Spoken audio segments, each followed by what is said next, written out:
கற்பனை செய்து பாருங்கள், இருண்ட மற்றும் புயல் நிறைந்த வானம்.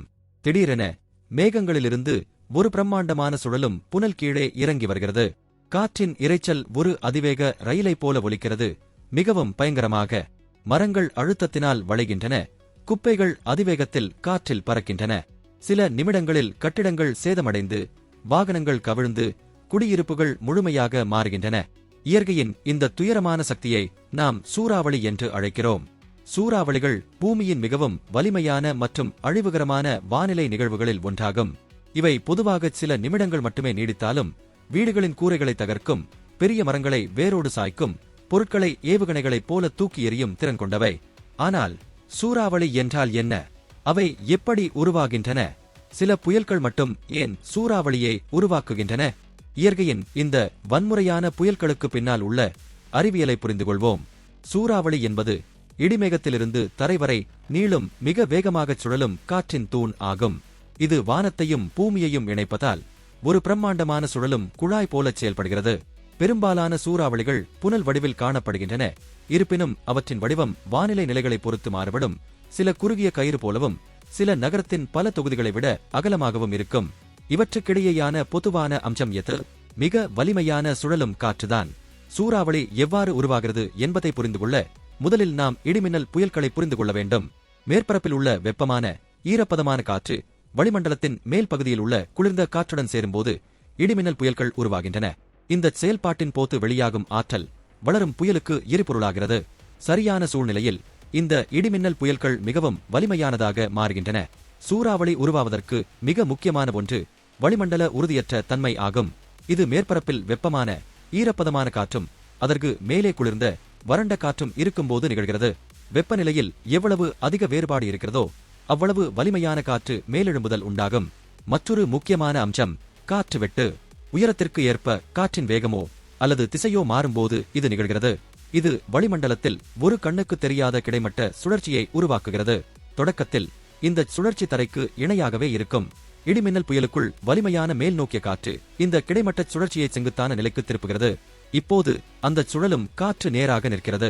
புயலின் மேல் நோக்கிய காற்று அந்த சுழலும் தூணை மேல் நோக்கி நீட்டுகிறது.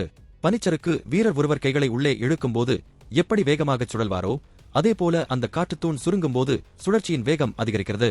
இப்போது அந்த புயல் ஒரு சூப்பர்செல் புயலாக மாறலாம். இவை மெசோசைக்ளோன் என்ற சுழலும் அமைப்பை கொண்டவை. பெரும்பாலான வலுவான சூறாவளிகள் இவற்றிலிருந்தே உருவாகின்றன.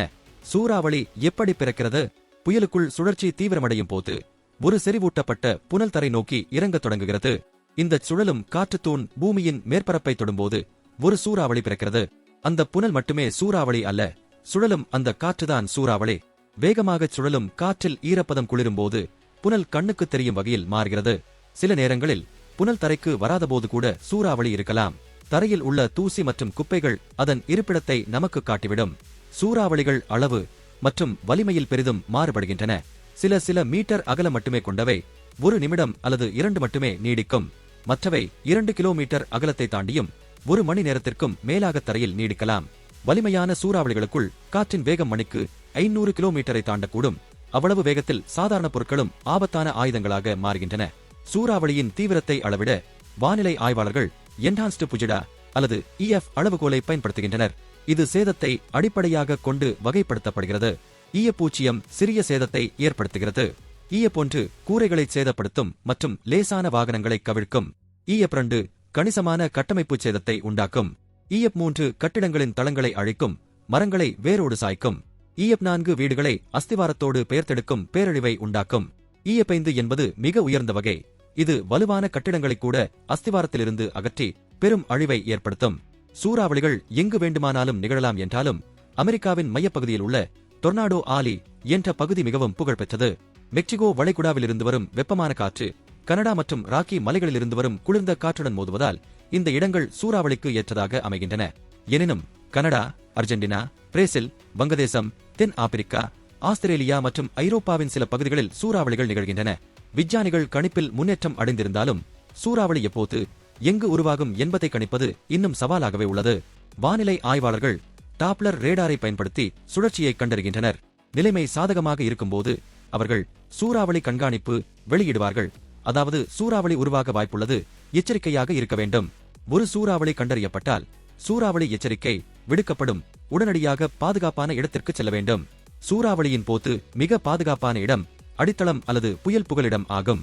அது இல்லாத பட்சத்தில் வலுவான கட்டிடத்தின் கீழ்த்தளத்தில் உள்ள ஜன்னல்கள் இல்லாத சிறிய உட்புற அறை பாதுகாப்பானது. ஜன்னல்களை தவிர்க்க வேண்டும், ஏனெனில் பறக்கும் குப்பைகள் காயங்களை ஏற்படுத்தும்.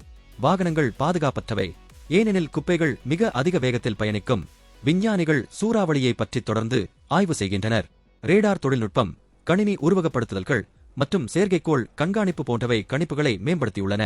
இருந்தாலும் சூறாவளி இன்றும் இயற்கையின் கணிக்க முடியாத சக்தியாகவே உள்ளது. சில நிமிடங்களே நீடித்தாலும் அதன் தாக்கம் பல தலைமுறைகளுக்கு நிலைத்திருக்கும்.